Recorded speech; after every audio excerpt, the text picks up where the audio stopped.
नमस्कार, maths by DK Sharma YouTube channel पे आप लोगों का स्वागत है। देखें यार, आज से हमने बोला था कि इस इवनिंग वाला शिफ्ट में हम लोग सेट प्रैक्टिस भी करेंगे।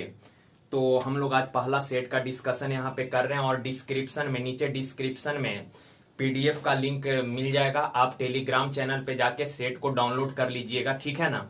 चले तो आ जाए यार, ज्यादा टाइम खराब नहीं करते हैं, हम लोग डिस्कशन कर लेते हैं इसका। देखें यार, कहा शांत जल में एक व्यक्ति 3 किलोमीटर की चाल से तैर सकता है। व्यक्ति का चाल दिया है, बोट का चाल दिया है 3 किलोमीटर पर आवर। आगे कहा कि धारा की चाल यानी वाटर की चाल है 2 किलोमीटर पर आवर। सवाल कहा कि धारा के प्रतिकूल, मेरे भाई प्रतिकूल कहने का मतलब होता है धारा के विपरीत दिशा में, अनुकूल यानी धारा के दिशा में, प्रतिकूल यानी धारा के विपरीत दिशा में। का 10 किलोमीटर धारा के विपरीत जाने तथा वहां से वापिस आने में कुल कितना समय लगेगा। तो यार देखिए, 10 किलोमीटर धारा के विपरीत दिशा में अगर जाएगा तो जाने में समय लगेगा कितना, तो समय बराबर दूरी बट्टा चाल। धारा के विपरीत जाइएगा तो चाल घटेगा, तो बोट का चाल 3, वाटर का चाल 2, तो चाल घटेगा कितना 1।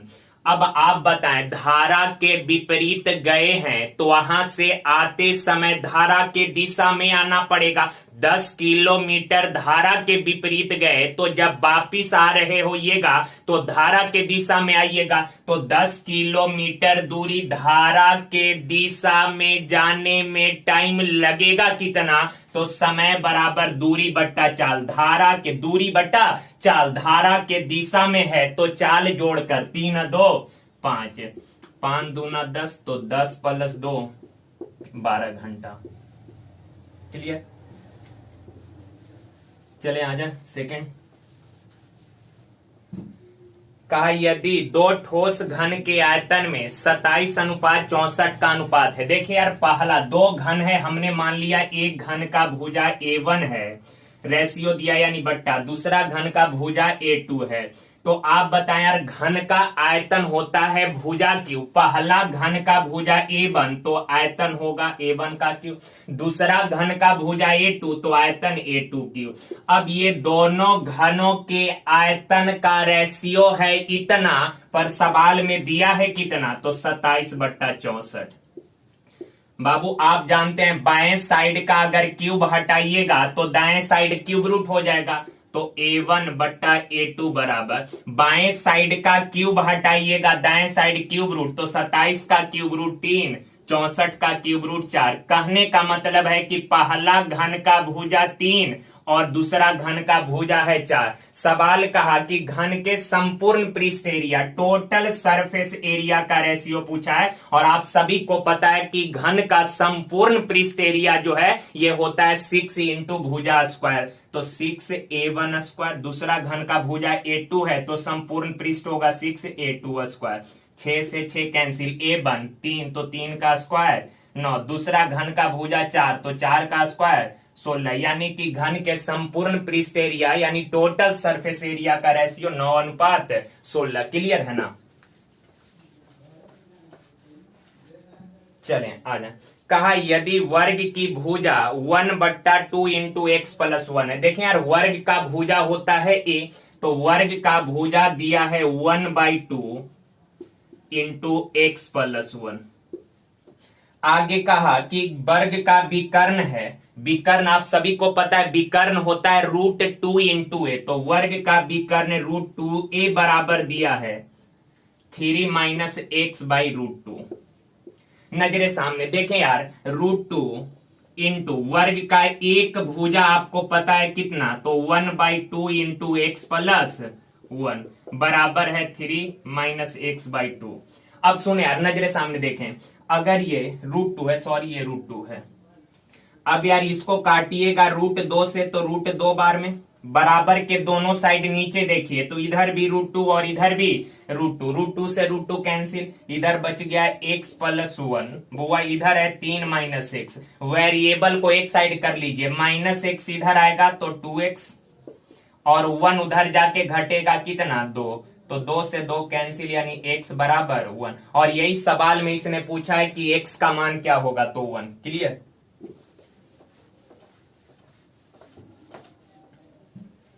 चले देखें, कहा 76 रुपए को, थोड़ा सा सेट का लेवल डाउन है, धीरे धीरे लेवल अप हो जाएगा, क्लियर है ना, तो कोई दिक्कत है नहीं, इसको भी आप लोग कर लें।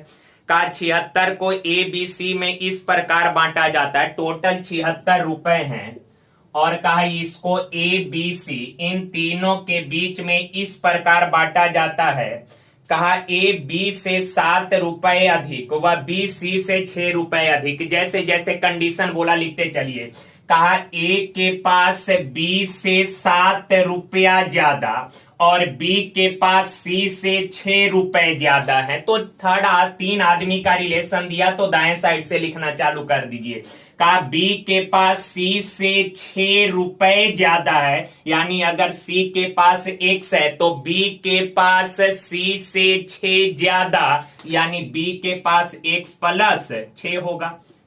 मानते हैं ना बात। आगे कहा ए के पास बी से 7 रुपए ज्यादा, ए के पास बी से 7 ज्यादा, तो बी के पास इतना है तो इससे 7 ज्यादा, x प्लस 7 6 14, ये ए का हिस्सा हो गया। तीनों आदमी का हिस्सा अलग अलग हमने पता कर लिया, ए का हिस्सा इतना, बी का हिस्सा इतना, सी का हिस्सा इतना, और तीनों को मिलाकर टोटल हिस्सा दिया है कितना, 76 रुपया। अब यार सारे वेरिएबल को एक साथ जोड़िएगा तो x x x 3x plus 14 6 20 बराबर 76। बुआ 3x बराबर 20 उधर जाके घटेगा कितना 56, 3 से काटिएगा नहीं कटेगा क्या, कहीं कैलकुलेशन मिस्टेक है, जरा देख लें। b के पास c से 6 ज्यादा x प्लस 6 और 7 ज्यादा, सॉरी 7 ज्यादा है तो 7 6 13, तो ये 13 होगा ना यार, 13, तो 13 6 19 उधर जाके 76 में से घटेगा 57 बचेगा, क्लियर है। 3 से काटिएगा तो 19 बार में, यानी x का वैल्यू आ गया 19। अब x 19 है तो का उनके हिस्से का रेशियो देखिए यार, a का हिस्सा x प्लस 13 यानी 19 और 13 कितना 32। b का हिस्सा x प्लस 6 है तो x 19 है तो 19 से 6 25, और c का हिस्सा x यानी कितना 19, तो तीनों के हिस्से का रेशियो आ गया। ये वाला लाइन लिखना इंपॉर्टेंट था, ये चीज हो गया तो काम आसान हो जाएगा। चलिए आगे बढ़ते हैं। कहा ए और बी मिलकर किसी काम को 15 दिन में कर सकते हैं, ये स्टेटमेंट दिया है। आगे कहा ए की क्षमता बी से 150% अधिक है। देखिए यार ए का एफिशिएंसी जो है बी से 150% ज्यादा, तो बी का एफिशिएंसी अगर 100 है तो 100 से 150% ज्यादा, यानी ए का एफिशिएंसी होगा कितना 250। अब रेशियो को छोटा कर लीजिएगा बाबू, तो 25 चौक 100, 25 से कितना या फिर और छोटा हो जाएगा, 0 से 0 कैंसिल, तो 5 दूना 10 और ये 55 25, यानी ए और बी दोनों के एफिशिएंसी का रेशियो हमने पता कर लिया। ए का एफिशिएंसी 5 और बी का एफिशिएंसी 2 है, और ये आप सबको पता है कि एफिशिएंसी होता है किसी भी वर्कर द्वारा एक दिन में किया गया काम। ए का एफिशिएंसी 5 यानी ए एक दिन में 5 काम, बी का एफिशिएंसी 2 यानी बी एक दिन में 2 काम, और सवाल में इसने स्टेटमेंट दिया दोनों वर्कर मिलकर काम को 15 दिनों में पूरा करता है। तो यार आप बताएं, ए 5 काम एक दिन में, बी 2 काम एक दिन में, दोनों मिलकर एक दिन में 7 काम करता है, पर पूरा काम किया है 15 दिन में। तो एक दिन में 7 काम तो 15 दिन में कितना काम, ये आ गया टोटल वर्क। मानते हैं ना बात, एक दिन में दोनों मिलकर 7 काम तो 15 दिन में टोटल कितना काम, 15 से मल्टीप्लाई, ये टोटल वर्क आ गया। अब सवाल कहा कि इस काम को ए अकेले कितने दिन में, ए एक दिन में 5 काम, तो इस काम को कितने दिन में, ए के एफिशिएंसी से भागा 5 या 15 यानी 21 दिन। ओके,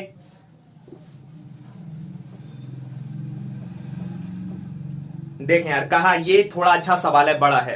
कहा किसी फैक्ट्री में महिलाओं और बच्चों की बराबर संख्या, यानी जितने महिला हैं उतने बच्चे हैं। आगे कहा महिला एक दिन में 6 घंटे काम करती है और बच्चे एक दिन में 4 घंटे काम करते हैं। क्लियर है, यह स्टेटमेंट दिया। सेकंड डाटा कहा फेस्टिवल के समय काम का भार 50% बढ़ गया। यार फेस्टिवल के समय जनरली काम तो बढ़ ही जाता है, तो वही कहा फेस्टिवल के समय काम जो है 50% बढ़ गया, यानी पहले पर डे जितना काम होता था उससे 50% ज्यादा काम अब करना है। सवाल का सरकारी नियम बच्चे को एक दिन में 6 घंटे से अधिक काम करने की अनुमति नहीं देता यदि उनकी कुशलता बराबर है और अतिरिक्त कार्य महिलाओं द्वारा पर डे किया जाए। अतिरिक्त कार्य महिलाओं द्वारा पर डे किया जाए, कहने का मतलब जो बढ़ा हुआ काम है, चूंकि इसने सवाल में बोला सरकारी नियम बच्चे को 6 घंटे से ज्यादा काम करने की अनुमति नहीं देता, तो बढ़ा हुआ काम जो है वो महिला अगर पर डे करे तो कहा कि कितने घंटे अतिरिक्त समय लगेगा महिला द्वारा काम को पूरा करने में। तो देखें यार, अगर इस सवाल के लैंग्वेज को पढ़ के सॉल्व करने चले जाइएगा तो काफी मुश्किल हो जाएगा सॉल्व करना। सवाल में उतना करना कुछ नहीं है, बीच में जो डाटा दिया है वो सारा भ्रमित करने के लिए दिया है। बस एक छोटा सा लॉजिक है। सवाल कहा कि काम का फेस्टिवल के टाइम काम का भार 50% बढ़ गया, काम का भार 50% बढ़ गया। 50% यानी आधा काम, 1/2 काम अब पर डे एक्स्ट्रा करना पड़ेगा।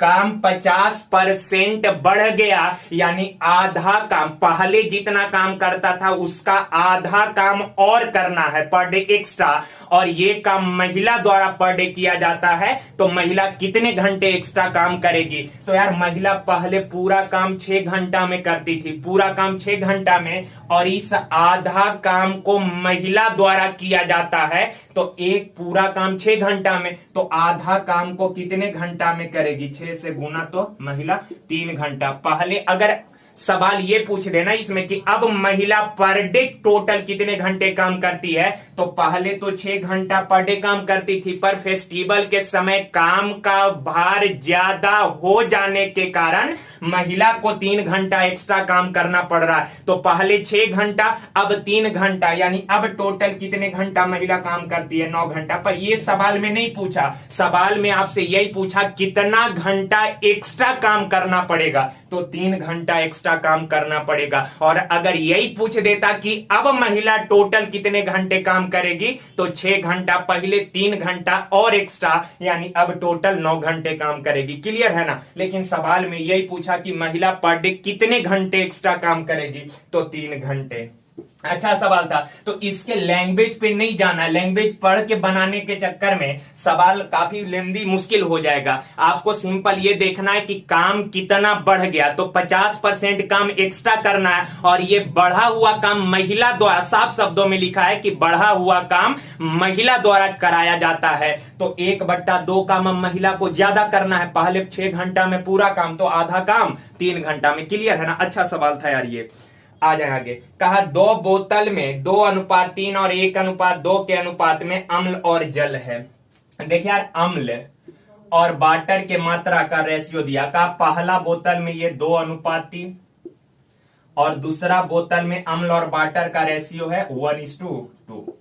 ये 2 मिक्सचर है मेरे भाई। पहला मिक्सचर में अम्ल और वाटर के मात्रा का रेशियो है 2:3 और दूसरा मिक्सचर में अम्ल और वाटर के मात्रा का रेशियो है 1:2। आगे सवाल का इन्हें 1:3 में मिला दिया जाए। इन दोनों मिक्सचरों को 1:3 में मिलाया जाए। इन दोनों मिक्सचरों को 1:3 कहने का मतलब हुआ कि पहले मिक्सचर का 1 kg लेना है और दूसरे मिक्सचर का 3 kg लेना है, और दोनों को मिलाकर एक नया जो मिक्सचर बनेगा उस नए मिक्सचर में अम्ल और वाटर के मात्रा का रेशियो क्या होगा। सवाल बहुत अच्छा है, लोग इसमें बहुत कंफ्यूज होता है। एक बार फिर से हम सवाल समझाते हैं। देखिए यार, का पहला मिक्सचर में अम्ल और वाटर के मात्रा का रेशियो है 2:3, ओके है। दूसरा मिक्सचर में अम्ल और वाटर के मात्रा का रेशियो है 1:2। क्लियर? अब मेन सवाल यह है, कहा इन दोनों मिक्सचरों को 1:3 के, दोनों मिक्सचरों को 1:3 के अनुपात में मिलाए। कहने का मतलब हुआ कि पहला मिक्सचर से 1 kg लेना है और दूसरा मिक्सचर से 3 kg लेना है। पहला वाला मिक्सचर जो है यहां से 1 kg और यहां से 3 kg लेकर एक नया मिक्सचर मिक्सचर बनाए तो बनने वाला नए मिक्सचर में अम्ल और वाटर के मात्रा का रेशियो क्या होगा। थीम तो पकड़ लिए। अब देखें यार करना क्या है, अम्ल है 2, वाटर का मात्रा 3, तो टोटल मिक्सचर है कितना 5 केजी। पहला मिक्सचर है टोटल 5 केजी। दूसरा मिक्सचर में अम्ल है 1 और वाटर का मात्रा है 2 यूनिट, तो टोटल मिक्सचर हो गया अम्ल और वाटर मिला के टोटल मिक्सचर का मात्रा कितना 3।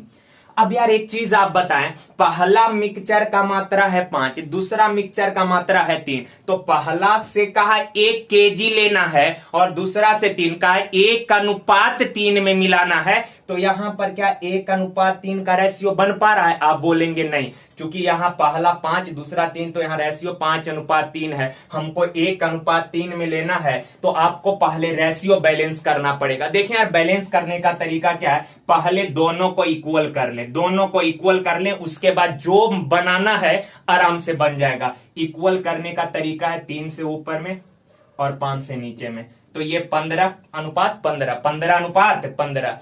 अब 1:1 हो गया, 15:15 सेम हो गया। अब आप बताएं पहला मिक्सचर से कितना लेना है, तो 1 केजी, दूसरा मिक्सचर से कितना लेना है, तो 3 केजी। क्लियर है ना। अगर आप इसका रेशियो लिखेंगे तो ये कट जाएगा, 1:3 आ जाएगा। क्लियर है ना। अब देखें यार पहला वाला में 3 से 3 गुना 1, 3 से एक्स्ट्रा गुना किए तो 3 से हर जगह गुना करना पड़ेगा, तो ये 9 और ये 6। दूसरा वाला में 15 से एक्स्ट्रा गुना किए तो यहां भी 15 से और यहां भी 15 से, तो ये 15 और ये 15 दूना 30। अब का इन दोनों मिक्सचरों को आपस में मिलाए। आप बताएं पहला मिक्सचर में अम्ल है 6, दूसरा में अम्ल है 15, दोनों को मिला देंगे तो टोटल हम 15 6 21। दूसरा मिक्सचर में, पहला मिक्सचर में वाटर है 9, दूसरा मिक्सचर में वाटर है 30, दोनों को मिला देंगे तो नया मिक्सचर में वाटर टोटल कितना 39। छोटा कर लीजिए, 3 7 21, 3 से 13 दिया 39, यानी बनने वाले नए मिक्सचर में अम्ल और वाटर के मात्रा का रेशियो 7:3 होगा। तो यहाँ करना कुछ नहीं था, बस यहाँ रेशियो को बैलेंस कर लेना था। जैसे पहला मिक्सचर में टोटल, पहला मिक्सचर का टोटल मात्रा है 5 यूनिट, दूसरा मिक्सचर का टोटल मात्रा है 3 यूनिट, पर हमको मिलाना है 1:3 में, तो यहाँ रेशियो 1:3 का होना चाहिए था। तो 1:3 बनाने के लिए सबसे पहले आप इक्वल कर लीजिए, तो दोनों को हमने इक्वल कर लिया, 3 से ऊपर 5 से नीचे। अब दोनों जैसे ही बराबर हुआ, कहा पहला से 1 केजी तो 1 से गुना, दूसरा से 3 केजी 3 से गुना। Clear, ratio 1:3।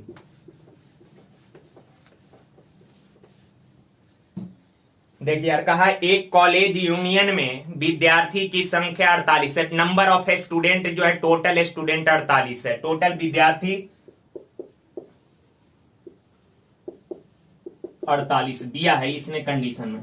आगे सवाल का लड़के और लड़की का अनुपात, बॉयज और गर्ल्स के संख्या का रेशियो है 5:3। ये इनिशियल प्रारंभ में इतना, प्रारंभ में क्लास में बॉयज का संख्या 5 यूनिट और गर्ल्स का संख्या है 3 यूनिट। क्लियर। अब आगे सवाल में कहा इस यूनियन में कितनी लड़कियों को और जोड़ा जाए ताकि अब बॉयज और गर्ल्स का रेशियो 6:5 हो जाएगा। सुनिए आप सवाल को गौर से। सवाल में कहा कि क्लास में बॉयज और गर्ल्स के संख्या का रेशियो 5:3 है। कहने का मतलब हुआ कि बॉयज का संख्या 5 यूनिट है और गर्ल्स का संख्या 3 यूनिट है। यहां तक क्लियर है।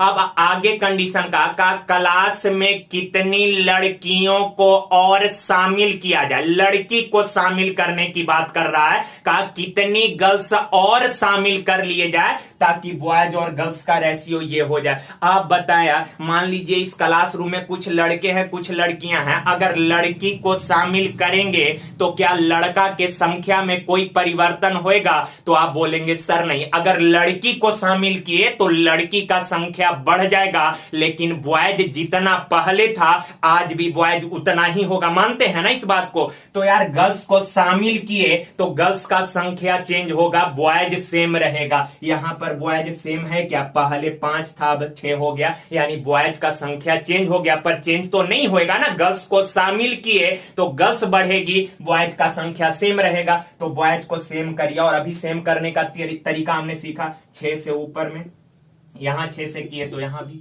5 से नीचे में तो यहां भी। अब देखें यार बॉयज 30 यहां भी है, यहां भी 30 है, गर्ल्स यहां कितना 18 और यहां कितना 25। क्लियर। बॉयज 30 यहां भी और यहां भी 30। रेशियो हमने बैलेंस कर लिया, क्लियर है। तो अब आप बताएं कि यार पहले बॉयज था 30 यूनिट, गर्ल्स थी 18 यूनिट, तो टोटल विद्यार्थी था पहले कितना? तो आप बोलेंगे सर जी 48 यूनिट। कितना टोटल विद्यार्थी? 48 यूनिट, पर एक्चुअल में टोटल विद्यार्थी है 48। तो 48 यूनिट बराबर 48, तो 1 यूनिट बराबर कितना? एक यूनिट का माने एक आ गया। सवाल का कितनी गर्ल्स को शामिल किए? तो पहले से 18 गर्ल्स थी, अब 25 हो गई, यानी कितना गर्ल्स बढ़ गई? तो आप बोलेंगे सर जी 7 गर्ल्स बढ़ गई। 1 यूनिट बराबर 1 है, तो 7 यूनिट बराबर कितना? यानी कि 7 गर्ल्स को हमने क्लास में शामिल किया। मानते हैं? रेशियो कुछ नहीं है, रेशियो को बैलेंस कर लेना है। बॉयज अगर शामिल किए, सॉरी गर्ल्स को अगर शामिल किए तो बॉयज का संख्या सेम होगा। तो बॉयज को हमने सेम कर लिया। पहले बॉयज 30 था, पहले गर्ल्स 18 थी, तो पहले टोटल विद्यार्थी 48 यूनिट, लेकिन एक्चुअल में टोटल विद्यार्थी दिया 48 यूनिट 48, 1 यूनिट बराबर 1, क्लियर है। अब कहा कितने गर्ल्स को शामिल किए? 18 गर्ल्स पहले से थी, अब 25 हो गई, यानी कितना बढ़ा? तो 7। 1 यूनिट बराबर 1, तो 7 यूनिट बराबर 7। मानते हैं? चलिए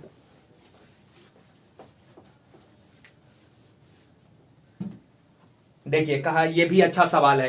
कहा 1200 जवानों की सेना में यूरोपीय जवान और भारतीय जवान हैं। देखें यार, टोटल 12,000 सैनिक है, जिसमें कुछ यूरोपीय सैनिक हैं और कुछ इंडियन सैनिक हैं। मानते हैं? कुछ यूरोपियन सोल्जर हैं और कुछ इंडियन सोल्जर है, क्लियर।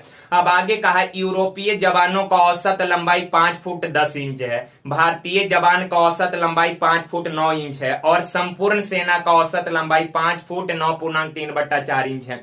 देखें यार, जब भी हमने पहले भी कई बार क्लास में भी आप लोगों को बताया, किसी भी आधार पर 2 ग्रुप का चर्चा करे और एक बात अगर कॉमन करे तो एलिगेशन मेथड होगा। कहा यूरोपीय जवान का औसत लंबाई इतना, इंडियन जवान का औसत लंबाई इतना, और पूरे सैनिक का औसत लंबाई दिया, यानी 2 ग्रुप का चर्चा किया, इंडियन और यूरोपियन, और एक बात कॉमन किया, तो एलिगेशन मेथड। देखिए यार, कहा यूरोपीय जवान का औसत लंबाई है 5 फुट 10 इंच, और इंडियन सोल्जर का औसत लंबाई है 5 फुट 9 इंच, और इन दोनों को मिलाकर का पूरे ग्रुप का, पूरे सैनिक का ओवरऑल एवरेज दिया है 5 फुट 9.3/4 इंच। अब देखें यार, इन दोनों के अंतर को यहां लिखिए, इन दोनों का अंतर, तो इसमें से अगर इसको घटाइएगा तो 5 में से 5 गया 0, 10 इंच में से 9 से 3/4 घटाइएगा तो आएगा 1/4। अब इसमें से इसको घटाइएगा तो 5 में से 5 गया तो 0, 9.3/4 में से 9 घटाइएगा, इसमें से अगर 9 घटाइएगा तो बच जाएगा 3/4। 4 से 4 कैंसिल, यानी कि यूरोपीय सैनिक का संख्या 3 यूनिट आ गया। नीचे लिख देते हैं, पता नहीं दिखेगा कि नहीं, आप लोग कर लीजिएगा 3, और इंडियन सोल्जर का संख्या आ गया 1। देखें आप, यूरोपियन सोल्जर का संख्या 3 यूनिट है और इंडियन सोल्जर का संख्या 1 यूनिट, तो टोटल सोल्जर का संख्या कितना? 3 1 4 यूनिट, पर सवाल में दिया है टोटल 12,000। 4 यूनिट 12,000, तो हुआ 1 यूनिट बराबर कितना? 3,000। 1 यूनिट 3,000 है। का इंडियन सोल्जर का संख्या बताइए, तो इंडियन सोल्जर का संख्या 1 यूनिट, और 1 यूनिट यानी कितना हजार? 3,000, क्लियर है ना। तो अगर नीचे ना दिखे तो आप लोग इतना से तो कर ही लेंगे चीजें। मेन चीज ये था समझना, ये हो गया तो बाकी तो कर ही लेंगे, क्लियर ना।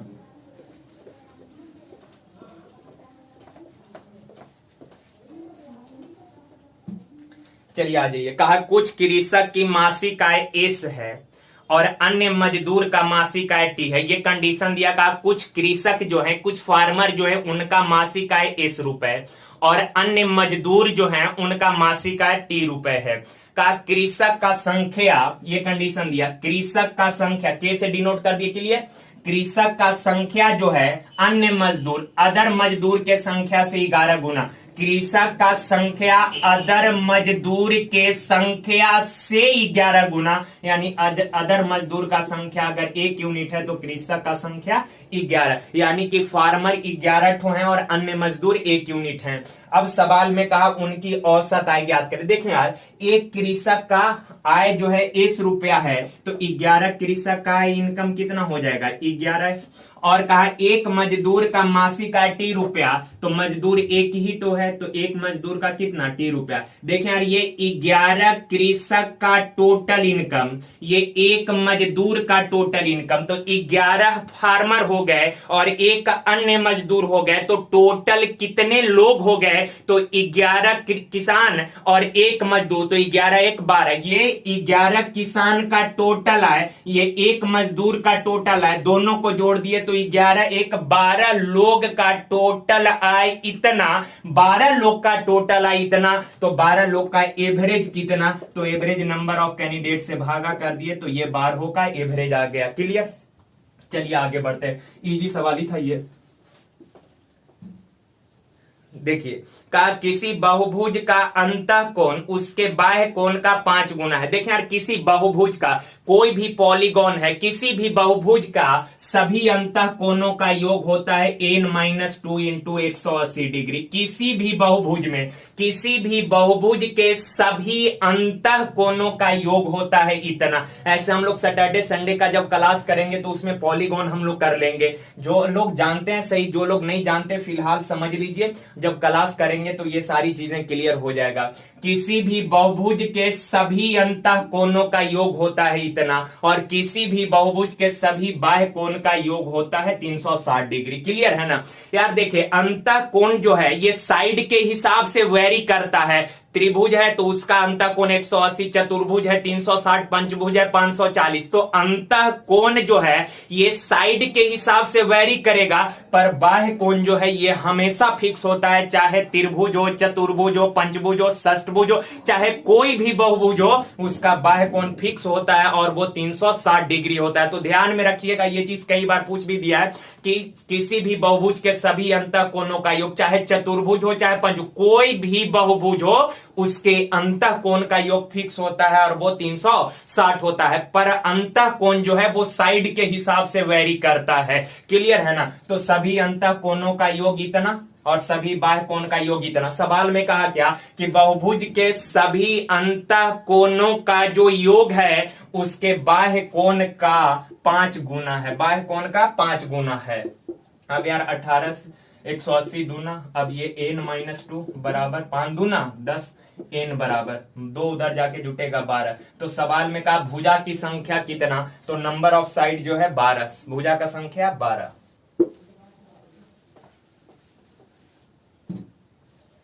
देखिए कहा अर्ध 12 नंबर है, अर्धवृत्त में बना कोण होता है। तो यार अर्धवृत्त का कोण 90 डिग्री, ये याद रख लेना, अर्धवृत्त का कोण 90 डिग्री। जब ज्योमेट्री पढ़ेंगे तो इस चीज को भी हम एक्सप्लेन करेंगे कि अर्धवृत्त का कोण 90 क्यों होता है, लेकिन फिलहाल ध्यान में रखिए अर्धवृत्त का कोण 90 डिग्री। क्लियर है, समकोण 90 डिग्री यानी समकोण। आगे कहा किसी पेड़ के ऊंचाई तथा निम्न बिंदु से किसी इमारत के उच्च बिंदु के बने उन्नयन कोण 122 है। देखें यार कहा एक पेड़ है, सपोज ये पेड़ है, क्या है ये पेड़ है और ये इमारत है, भवन। अब सवाल में कहा, ये तो बेस, सवाल में कहा कि पेड़ के उच्च बिंदु से, पेड़ के उच्च बिंदु से इमारत के उच्च बिंदु का उन्नयन कोण जो है ये x डिग्री है। पेड़ के उच्च बिंदु से इमारत के उच्च बिंदु का बना उन्नयन कोण x डिग्री है, पहला चीज।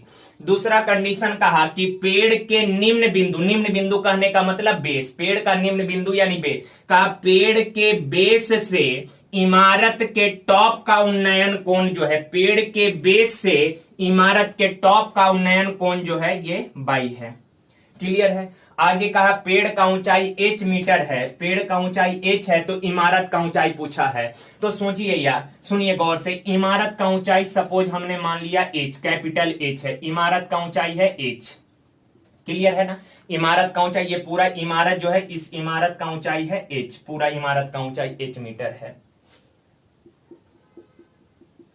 अब आप एक चीज बताना मेरे भाई, अगर ये पूरा हाइट h है, ये पूरा हाइट h है, कैपिटल H है, और ये वाला स्मॉल h है, तो आप बताएं पूरा कैपिटल H यहां तक स्मॉल h है, तो बचा हुआ जो ये वाला पार्ट है, ये वाला जो पार्ट है ये कितना होगा, तो आप कहेंगे sir capital H minus small h। मानते हैं ना बात। ये पूरा हाइट अगर कैपिटल एच है, यहां तक एच स्मॉल एच है, तो ये रिमेनिंग पार्ट कितना होगा, तो टोटल हाइट एच, ये वाला स्मॉल एच, तो capital H minus small H, ये वाला हाइट आ गया। क्लियर है, अब सवाल खत्म हो गया। अब बस इसमें कैलकुलेशन है। देखिए यार, अगर आप इस ट्रायंगल को देखें, ये जो ट्रायंगल है अगर इसको देखें तो tan x बराबर, और ये वाला डिस्टेंस सपोज d मान लेते हैं, तो आप जानते हैं ये अगर d है तो आयत में आमने सामने का भुजा बराबर, ये अगर d है तो ये वाला भी d होगा। मानते हैं ना बात। तो यार अगर इस छोटा वाला ट्रायंगल को अगर आप गौर से देखिएगा तो इसमें tan x बराबर p बट्टा b, p लंब है capital H minus small h, अब बट्टा में d। क्लियर है, तो यहां से क्रॉस मल्टीप्लाई करिएगा तो d बराबर tan x बट्टा में चला जाएगा, और आप सभी को पता है 1 बट्टा tan x होता है cot x, तो cot x into h minus small h, तो d बराबर गुना करिएगा तो ये बनेगा h capital H cot x minus small h cot x। Clear है, अब आ जाएं बड़ा वाला ट्रायंगल को देखें। इस वाला ट्रायंगल को अगर आप देखेंगे, ये जो ट्रायंगल है इसको आप गौर से देखें, ये बड़ा वाला ट्रायंगल, तो इस बड़ा वाला ट्रायंगल में tan बाई, बड़ा वाला ट्रायंगल में tan बाई, तो इसके सामने लंब, ये पूरा लंब कितना है कैपिटल H है, अब बट्टा बेस कितना d, तो d को इधर लाइएगा तो d बराबर tan बाई बट्टा में जाएगा, और आप सब जानते हो 1 बट्टा tan बाई बराबर क्या होता है cot बाई, तो h इंटू cot बाई। यार एक चीज आप देखें, ये भी d का वैल्यू है, नहीं दिख रहा है क्या नीचे, अगर नहीं दिख रहा है तो आप लोग थोड़ा सा मैनेज कर लीजिएगा, ऐसे अब साइड में ही लिखेंगे, क्योंकि यार पता नहीं चल पाता है कि हाँ कहां तक दिख रहा है। तो आप लोग देख लीजिएगा, यहां तक सॉल्व हो गया तो बाकी चीजें कहां से नहीं दिख रहा है, ये केवल, चलिए इसको आप लोग मैनेज कर लीजिएगा। और ये भी d का वैल्यू है, ये दिख रहा है ना, तो ये d का वैल्यू है। यार दोनों d का वैल्यू है, अतः आपस में बराबर हो जाएगा दोनों d का, तो यहां d बराबर है h cot x minus h cot by, cot x ही है, अब बराबर में h cot बाई। आप इधर h cot बाई को लेकर आइएगा तो h cot x है, इधर माइनस, तो h कॉमन कर लेंगे तो cot x minus cot by, और ये उधर दाएं साइड जाएगा तो प्लस h cot x, तो कैपिटल H बराबर h cot x बट्टा cot x minus cot by.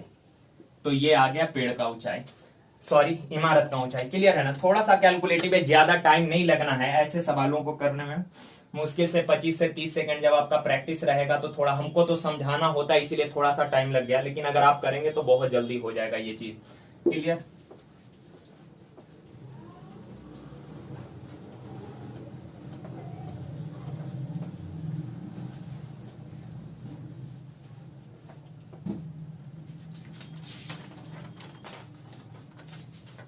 देखिए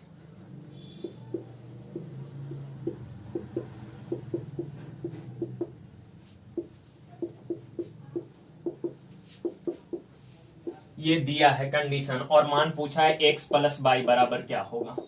तो यार सुने, देखे ये चीजें अगर ट्रिगो आपने पढ़ा है तो ये चीजें आपको पता है कि बराबर के दोनों साइड अगर इंटरचेंजिंग फॉर्म है, tan इंटरचेंज करता है कॉट में, tan इंटरचेंज करता है, tan इंटरचेंज करता है कॉट में, और कॉट इंटरचेंज करता है tan में। क्लियर ना, tan इंटरचेंज, इधर नहीं दिख रहा है क्या, यहाँ पे tan इंटरचेंज करता है कॉट में, और कॉट इंटरचेंज करता है tan में, साइन इंटरचेंज होगा कॉस में, और कॉस इंटरचेंज होगा साइन में। क्लियर है ना, सेक इंटरचेंज होता है कॉसेक में, और कॉसेक इंटरचेंज होता है सेक में। क्लियर है, तो ये चीजें सबको पता है।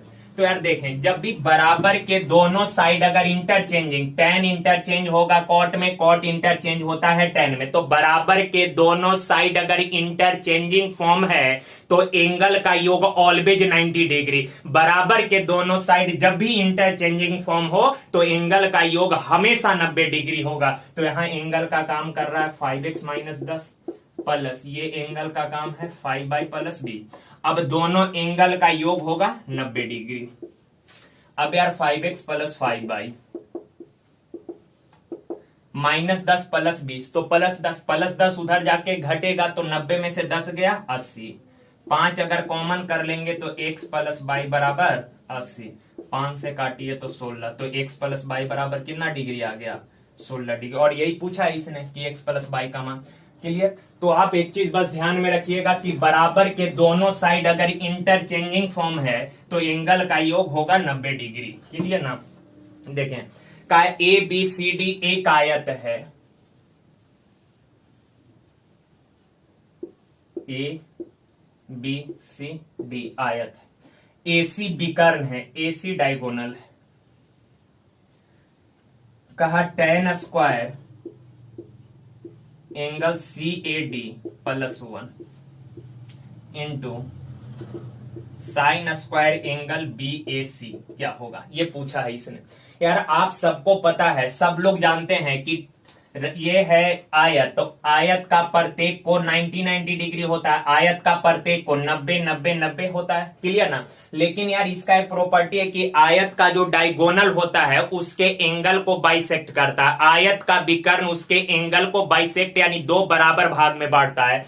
तो ये डायगोनल है, पूरा अगर 90 डिग्री है तो डायगोनल एंगल को दो इक्वल पार्ट में डिवाइड करेगा। तो ये वाला 45 डिग्री, तो ये वाला भी कितना डिग्री 45 डिग्री मानते हैं बात। अब कहा tan square angle C A D, C A D, C A D कितना डिग्री है 45 degree plus 1 into sine square angle B A C, बुआ बी ए सी, ये वाला एंगल कितना 45 है, तो साइन स्क्वायर 45, tan 45 1 और ये 1 इंटू साइन स्क्वायर 45 1/√2, तो 1 बाई साइन 45 1/√2, तो 1/√2 का स्क्वायर करेंगे तो 1/2, तो 2 से 2 कैंसिल, कितना 1।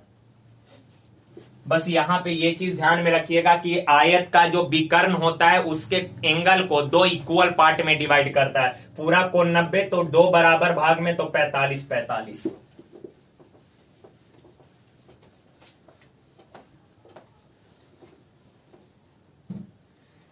देखिए कहा एक घड़ी को बेचते समय एक दुकानदार इस पर 5% की छूट देता है। कहा कि 5% छूट देकर दुकानदार ने घड़ी को बेचा। पहले जो है इनिशियल है, प्रारंभ में उसने 5% डिस्काउंट दे रहा था, लेकिन कहा बाद में उसने 6% छूट देना चालू कर दिया। तो एक चीज आप बताया, अगर दुकानदार पहले 5% छूट देता था, मानते हैं, अब वो 6% छूट दे रहा है, पहले 5% छूट दे रहा था, अब जो है वो 6% छूट दे रहा है, तो वो कितना कम में सामान बेच रहा है। तो आप बोलेंगे सर जी 1% कम में सामान बेच रहा है, 1% का उसको हानि हो जाएगा। भाई आप जैसे बोले 5% डिस्काउंट दिया यानी 95% में बेच रहा है, अब बाद में 6% डिस्काउंट दिया यानी कि 94 रुपए में बेच दिया। पहले 95 में बेच रहा था, अब 94 में बेच रहा है, यानी उसको 1% का हानि होगा। परसेंट में 1% का लॉस होगा, लेकिन एक्चुअल में हुआ है कितने रुपए का 15 रुपए का। 1% 15 रुपए, सवाल का अंकित मूल्य यानी 100% कितना, तो 1% 15, तो 100% बराबर कितना 1500 रुपए। चलिए आगे बढ़ते हैं और ये अच्छे से प्रैक्टिस कर लीजिएगा। बार बार बोल रहे हैं सवाल, ये थोड़ा सा इजी वाला सेट आ गया था, इसका लेवल धीरे धीरे काफी इंप्रूव हम लोग कर लेंगे इसमें। कहा यार किसी वस्तु को उसके अंकित मूल्य के 2/3 पर बेचा। देखिए यार अंकित मूल्य के 2/3 पर बेचे, 2/3 में बेचे, यानी ये विक्रय मूल्य है फर्स्ट डाटा से भिन्न के रूप में, ये विक्रय मूल्य है फर्स्ट डाटा से भिन्न के रूप में। का उसे 10% हानि हुआ, 10% हानि हुआ, 100% क्रय मूल्य होता है, 10% हानि हुआ यानी कि बेचा क्या परसेंट में 90% में, तो ये सेकेंड डाटा से विक्रय मूल्य है। देखिए यार ये फर्स्ट डाटा, ये विक्रय मूल्य भिन्न में है और ये विक्रय मूल्य परसेंट में, ये भिन्न में है और ये विक्रय मूल्य परसेंट में, लेकिन है तो दोनों विक्रय मूल्य। अलग बात है ये भिन्न के रूप में विक्रय मूल्य दिया, ये परसेंट के रूप में विक्रय मूल्य दिया, दोनों विक्रय मूल्य है, अतः आपस में बराबर, 2 से 1 बार, 2 से 45 बार। तो 1 बराबर क्रॉस मल्टीप्लाई करिएगा तो 3 पचे 15, 3 चौक 12, 1 13, 135%। सवाल कहा अगर अंकित मूल्य पर बेचे कितने परसेंट का लाभ होगा। यार क्रय मूल्य 100% फिक्स है, 135 में बेच रहे हैं, 100 क्रय मूल्य 135 में बेच रहे हैं, यानी 100 से जितना एक जिस्ट किया उतना का लाभ होगा, यानी 35% का लाभ। 100 से जितना कम होगा उतने का हानि, 100 से जितना ज्यादा होगा उतने का लाभ। तो 135 में बेच रहा है यानी कि 35% का लाभ कमा रहा है। कहा आगे एक परीक्षा में ए को बी से 25% अधिक अंक मिले, बी को सी से 10% कम। ये चैन रूल है, चैन बना के दिया कि ए को बी से 25% ज्यादा, ए को बी से 25% ज्यादा, बी को सी से 10% कम और सी को डी से 25% अधिक मिला। का अगर डी को 500 में से 320 नंबर मिला है, डी को 320 नंबर मिला है, तो सवाल का है ए को कितने नंबर मिले। तो यार एक चीज आप देखें, आप बताएं कि ये कंडीशन जो है पीछे से आगे की ओर दिया है या आगे से पीछे की ओर दिया है। तो आप बोलेंगे सर पीछे से आगे की ओर बढ़ रहा है। कहा डी से ए को बी से ज्यादा, बी को सी से कम, पीछे वाला आदमी से आगे वाला का कंपैरिजन कर रहा है। ए को बी से, बी को सी से, सी को डी से, तो पीछे से कंपैरिजन कर रहा है, पीछे वाला का दिया आगे वाला का पूछा। डी का अंक 320, तो नीचे से कंडीशन को पढ़िए। कहा सी को डी से 25% अधिक है, तो डी को अगर 320 नंबर मिला, डी को इतना नंबर मिला, कहा सी को डी से 25% ज्यादा, सी को डी से 25% ज्यादा, तो 25% का फ्रैक्शन होता है 1/4, अधिक तो 4 पर 1 ज्यादा मिला, यानी सी को मिला 5/4। तो ये D को 320 मिला और D को जितना मिला इससे 25% ज्यादा C को मिला, तो ये अंक किसके हो गए, C के। अब आगे कहा B को C से 10% कम, B को C से 10%, तो C को जितना अंक मिला इससे 10% कम मिला है B को, तो 10% का फ्रैक्शन 1/10, कम तो 9/10। तो ये अंक हो गए किसके, बी के।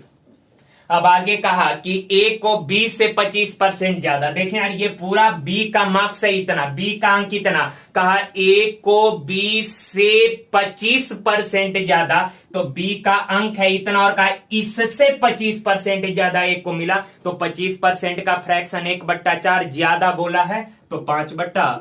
तो ये किसके अंक हो गए, तो आप बोलेंगे सर जी ए का। देखें एक बार फिर से बोल देते हैं, डी को मिला 320 का, डी से 25% ज्यादा सी को मिला, ये सी का हो गया। सी से 10% कम बी को मिला, तो ये बी का हो गया, और बी से 25% ज्यादा ए को मिला, तो ये मार्क्स हो गए किसके, ए के। अब यार देखें 0 से 0, 4 चौक 16, 16 दूना 32, 5 दूना 10, 10 नमा 90, 5 45, यानी कि ए के मार्क्स हो गए कितना, 450। एक तो तरीका है कि रेशियो यूज करके इस सवाल को आप बना सकते हैं, पर ये थोड़ा ज्यादा अच्छा है, परसेंटेज वाला कॉन्सेप्ट। देखिए आगे का, एक गांव की जनसंख्या 25,000 है, उसमें कहा 1/5 महिलाएं हैं। देखिए यार 1/5 फीमेल है, 1/5 फीमेल कहने का मतलब हुआ कि टोटल 5 लोग हैं जिसमें से एक फीमेल है, टोटल 5 लोग हैं, टोटल 5 लोग हैं जिसमें से एक फीमेल है, तो 5 में से एक फीमेल है, तो मेल कितने होंगे, 4 होंगे, मानते हैं बात। अब आगे सवाल में कहा 5% पुरुष और 40% महिलाएं निरक्षर है, तो कितने प्रतिशत लोग साक्षर है। देखें यार एक चीज, जब परसेंटेज पढ़ेंगे तो ये चीजें सीखेंगे हम लोग। जब भी परसेंट के रूप में रिजल्ट मांगे, जब भी परसेंटेज रिजल्ट मांगे, या फिर रेशियो के रूप में रिजल्ट मांगे, या फ्रैक्शन के रूप में रिजल्ट मांगे, परसेंट बोले, रेशियो बोलो या फ्रैक्शन के रूप में रिजल्ट मांगे, तो रियल वैल्यू का कोई जरूरत नहीं होगा, हम लोग फ्रैक्शन से ही काम कर लेंगे। 1/5 महिला कहने का मतलब हुआ कि टोटल 5 लोग हैं जिसमें से एक फीमेल है, तो 5 में से एक फीमेल हो गई, तो बचे हुए 4 मेल होंगे, मानते हैं बात। अब आगे कहा कि महिलाओं पुरुषों का 5% निरक्षर है, तो जितने मेल हैं उसका 5% निरक्षर है, तो और साक्षर का परसेंट बोला, तो 5% निरक्षर हैं, तो 95% साक्षर होंगे, क्लियर है ना। और जितने महिला हैं उनमें 40% निरक्षर हैं, 40% निरक्षर है, यानी कि 60% साक्षर होगी। अब कहा जितने महिला हैं उसका 60% साक्षर है, तो यार एक का 60% निकालिएगा, एक का अगर 60% निकालिएगा तो रिजल्ट जो है डेसिमल में आ रहा होगा। तो डेसिमल से बचने के लिए आप जानते हैं रेशियो में किसी से गुना भागा कर लें, उसके मान में कोई परिवर्तन होएगा नहीं। तो कैलकुलेशन को इजी करने का के लिए, ताकि परसेंट इजीली कट जाए, तो दोनों जगह 2 जीरो चिपका देते हैं। अब 100 महिला है, 400 पुरुष हैं, तो 100 जितने महिला हैं उनका 60% साक्षर है, तो 100 का 60% यानी 60 महिला साक्षर है।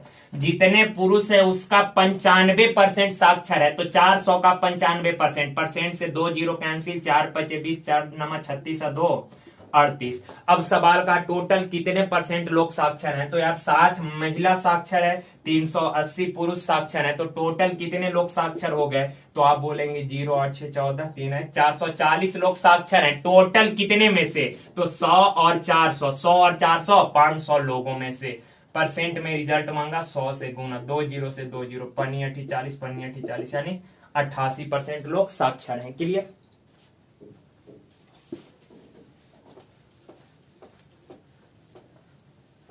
तो ये परसेंट वाला में 2 जीरो हटा लेना है, 2 जीरो चिपका देना है, ये चीजें परसेंट आप पढ़ेंगे तो ये कॉन्सेप्ट पता हो जाएगा। आगे देखें, कहा एक व्यक्ति 75% पहली बाजी में, शेष का 75% दूसरी बाजी में और शेष का 75% तीसरी बाजी में हार गया। केवल 2 रुपए लेकर अपने घर पहुंचा, तो उसकी प्रारंभिक राशि कितनी थी। देखें यार, प्रारंभिक राशि 100 रुपया है, कहा हर बार 75% हार गया, तो 75% का फ्रैक्शन 3/4।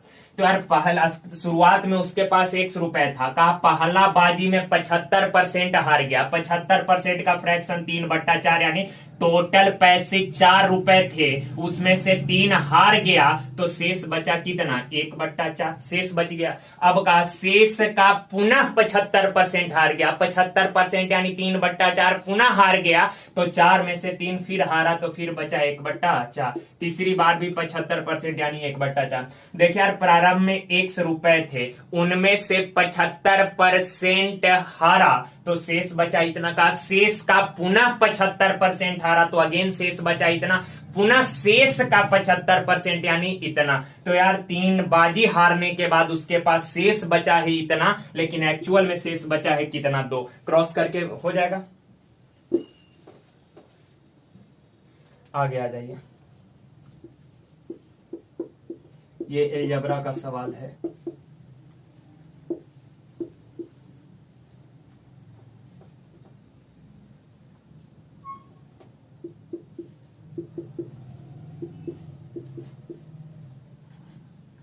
पूछा है 2a माइनस b प्लस।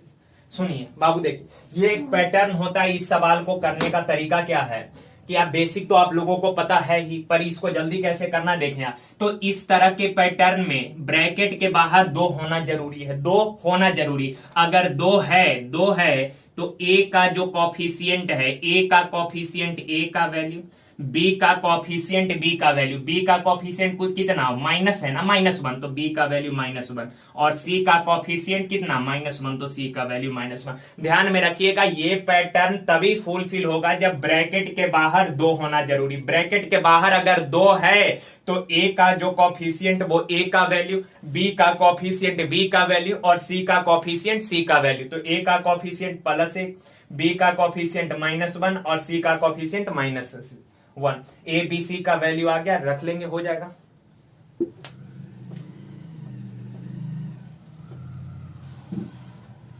देखिए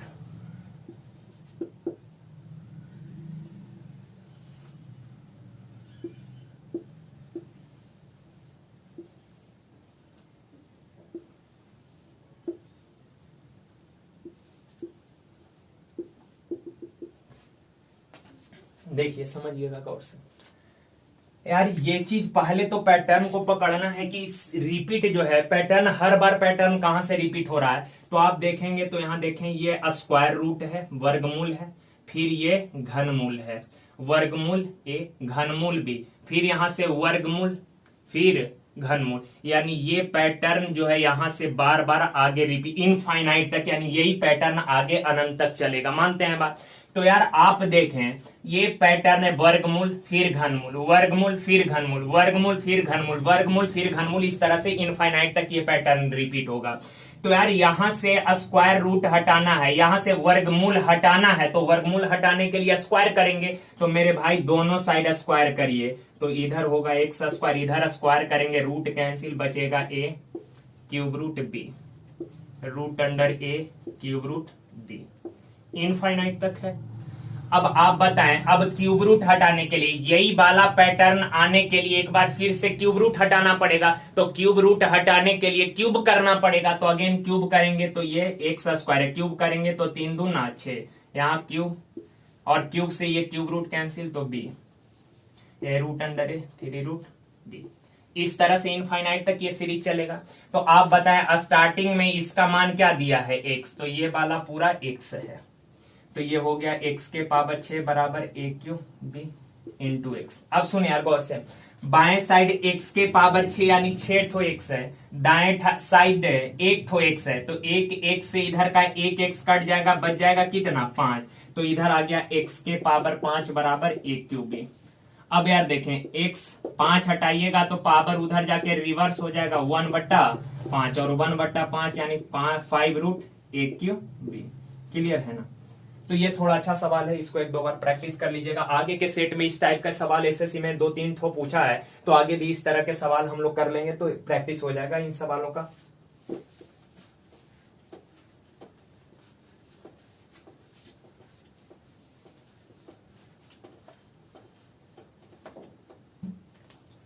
देखिए, का महत्तम और लघुत्तम अभाज्य संख्या जो 100 से कम है, का 100 से कम मैक्सिमम प्राइम नंबर और मिनिमम जो सबसे छोटा प्राइम नंबर है और जो सबसे बड़ा प्राइम नंबर है उसके बीच का अंतर 100 से कम, 100 से कम।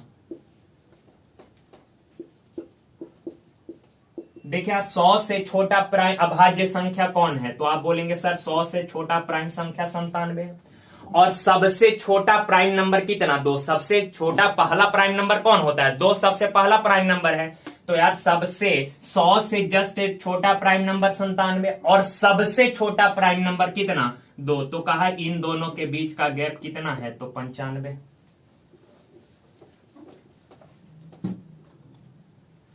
देखें आखिरी सवाल है ये, सॉरी इसके बाद एक और है।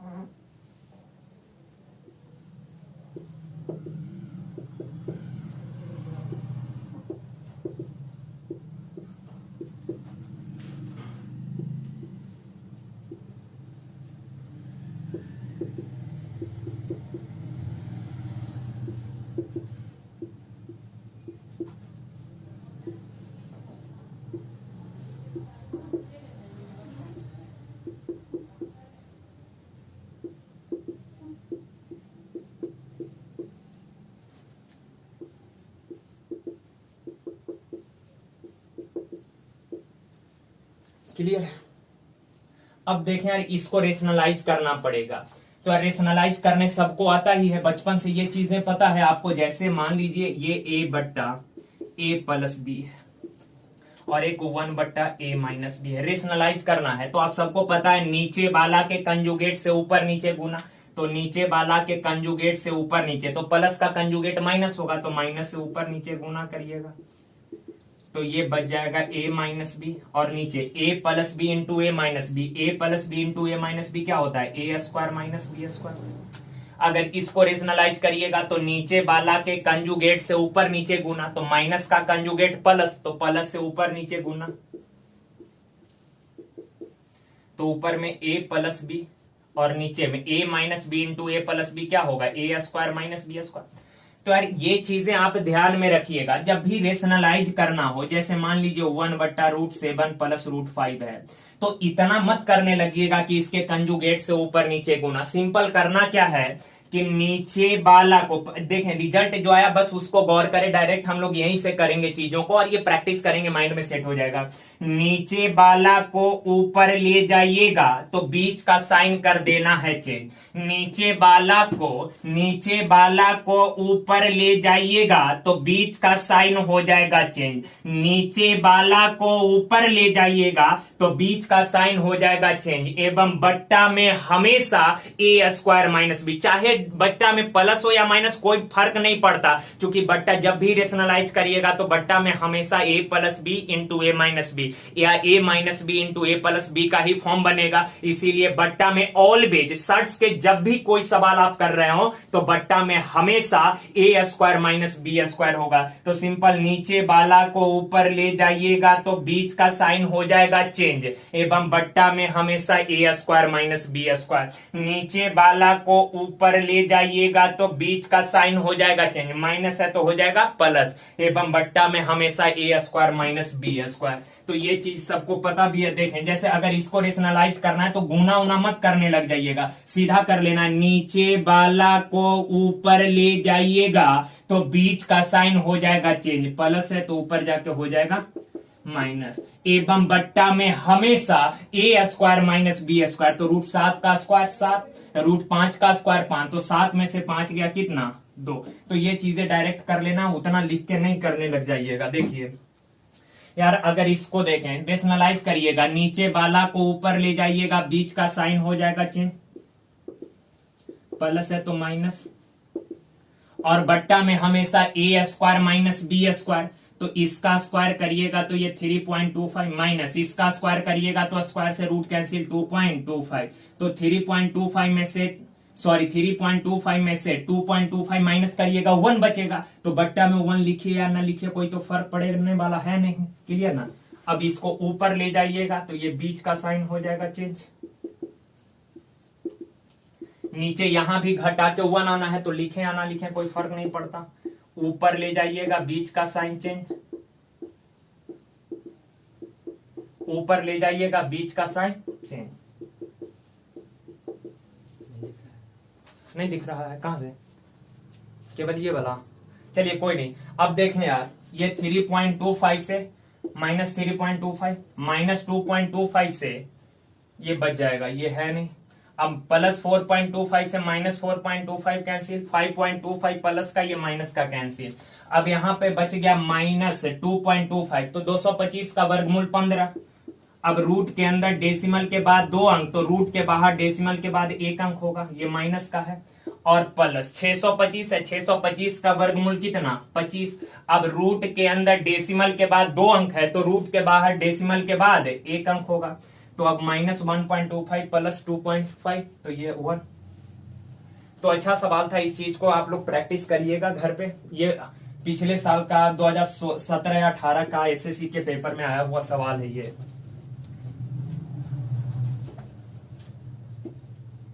देखिए आखिरी सवाल है,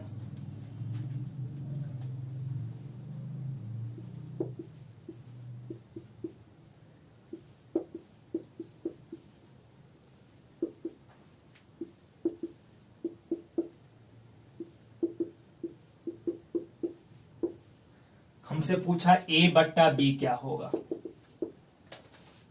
देखिए यार, एक चीज आप बताएं, दोनों साइड स्क्वायर कर लेते हैं। रूट हटाने के लिए स्क्वायर करना पड़ेगा, तो बोथ साइड अगर स्क्वायरिंग बोथ साइड अगर आप करेंगे तो इधर स्क्वायर करेंगे, स्क्वायर से रूट कैंसिल हो जाएगा, बच जाएगा 0.05। मानते हैं ना बात, 0.05। तो देखें यार, जो लोग मेंटली स्ट्रांग है तो वो तो 0.05 लिख के ही सॉल्व कर ले, पर जिनका कैलकुलेशन थोड़ा सा वीक है, डेसिमल उसिमल का गुना करने में जिनको प्रॉब्लम हो जाएगा, तो वो ऐसे कर ले इसको। यार आप बताएं, ये 5 डेसिमल के बाद 2 अंक है तो इसको लिख सकते हैं 5/100 गुना ये 5/10 गुना ए है, क्लियर है ना। स्क्वायर करेंगे तो रूट कैंसिल हो जाएगा बाएं साइड। अब दाएं साइड अगर स्क्वायर करिएगा, दाएं साइड अगर स्क्वायर करिएगा, आप गौर से सुनिए, दाएं साइड स्क्वायर करिएगा तो ये वाला 2 ठो हो जाएगा, तो 0.5 यानी 5/10 स्क्वायर करेंगे 2 ठो, 5/10 गुना ये वाला भी स्क्वायर करेंगे तो 2 ठो हो जाएगा, मानते हैं ना बात, 2 ठो तो 5/100, 2 ठो यानी 5/100, और स्क्वायर करेंगे तो स्क्वायर से रूट कैंसिल क्या बचेगा बी, क्लियर है। अब 5/100 से ये 5/100, 5/10 से ये 5/10 कैंसिल, तो यहाँ पे ए, बी को बाएं साइड लाइए तो बट्टा में, इधर गुना करिएगा तो 25 बट्टा 100 गुना 10,000। अब बट्टा का 3 जीरो अगर हटाइएगा तो डेसिमल 3 अंकों से पहले शिफ्ट हो जाएगा। बट्टा में 3 जीरो है ना बुआ, बट्टा में 3 जीरो है, 3 जीरो हटाइएगा तो डेसिमल 3 अंकों से पहले शिफ्ट हो जाएगा। तो ये फाइनल रिजल्ट है। क्लियर है?